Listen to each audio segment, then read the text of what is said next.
Mr. President, it's been a tough year for you with your popularity rating slipping. Is that difficult for you? Of course, I may not have had the star power that I once had, but in my defense, neither do all of you. Well, sir, it is true that it's been a tough year for the RV industry. But we understand that the First Lady is a big fan of our Ambassadors of Affordability campaign. Can you tell us what Mrs. Obama said about their likability compared to yours? She said, "Don't worry, Barack. You're likable enough."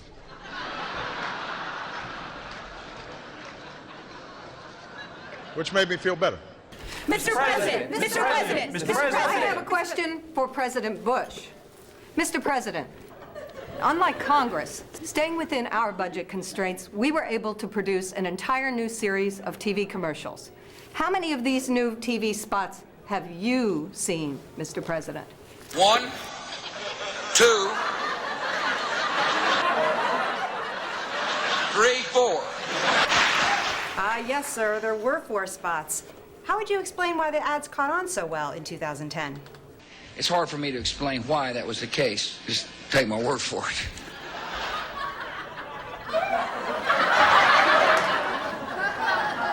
Senate candidate Christine O'Donnell, research shows that our target audience has been positively bewitched by the ads.